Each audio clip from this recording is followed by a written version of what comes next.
नित्याने एक हात निवृत्तीनाथांनी एक हात भगवंतांनी धरलेला आहे आणि माऊलीला समाधी स्थळाकडे चालवलेला आहे.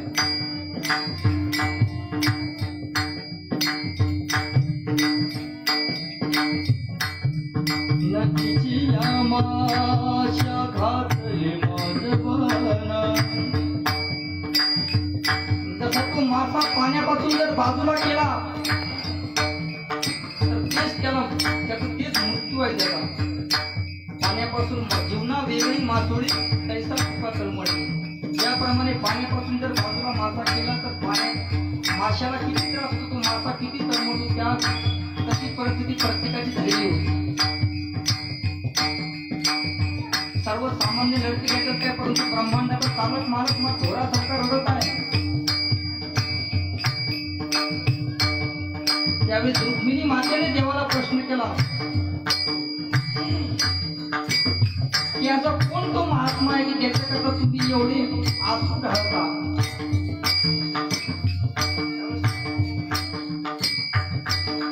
नामदेव वर्णन करतात. देव म्हणती रुक्मिणी, देव भगवत रुक्मिणी मातेने सांगायला लागतो. प्रसंग नामदेव वर्णन करतात. देव म्हणती रुक्मिणी ऐकची योगी देखिला नयनी.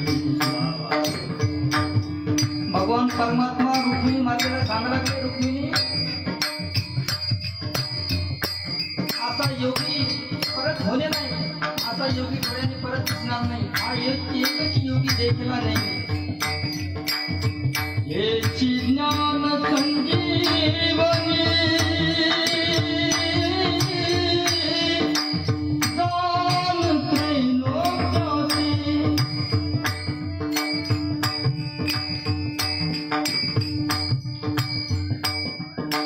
धन्य धन्य धरातळी जोयाचे दृष्टी निहारी. देव म्हणतात रुक्मिणी मातेला, हे रुक्मिणी असा योगी परत होणे नाही. ज्ञानेश्वर महाराज म्हणजे या त्रैलोक्याचा प्राण आहे. म्हणून तो याची जो धन्य धन्य धरातळी जो या दृष्टीने आहे, तो माऊली ज्ञानोबाने नुसती दृष्टीने पाहिजे. तो वाहक येईल टाळे वैकुंठ भोगात. ज्ञानोबरायाचं वर्णन करताना मोठमोठी महात्मा ज्ञानोबरायाचं वर्णन होऊ शकत नाही. ज्ञानोबराय अशी अलौकिक मूर्ती होती की ज्ञानोबरायाचं वर्णन करताना माणसाला शब्द सुचत नाही. आणि तो ज्ञानोबरायाच्या समाधी घेण्याचा आजचा दिवस त्रयोदशी. आणि माऊली आता काही क्षणामध्ये समाधी घेणार. भगवंतांनी एक हात धरला, निवृत्तीनाथांनी एक हात धरलेला आणि माऊलीला समाधी स्थळाकडे नेलेले आहे. एकादशीचा सर्वांनी उपवास होता, द्वादशी पारायण सोडले आणि त्रयोदशीची तिथी निश्चित केली सर्वांनी भगवंताच्या मतानुसार. आणि त्रयोदशीला माऊली ज्ञानोबरायांनी हा समाधी घेतली. म्हणून त्याचीच आज काय करतो आपल्याला तो माऊलीचा समाधी सोहळा साजरा करायला करतो, हे आपलं परम भाग्य आहे. पण त्या ज्ञानोबरायाचं वर्णन भगवंत करतायत. जो करील याची यात्रा तो साधील सकल सोत्रा.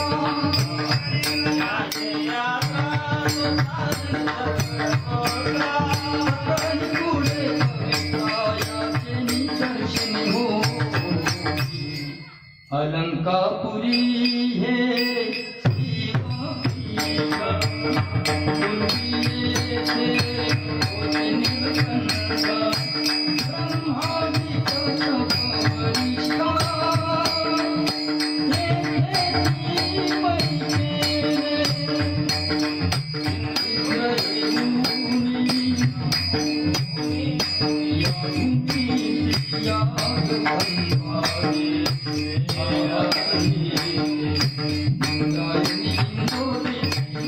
Thank you.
ऐसे सांगता हरी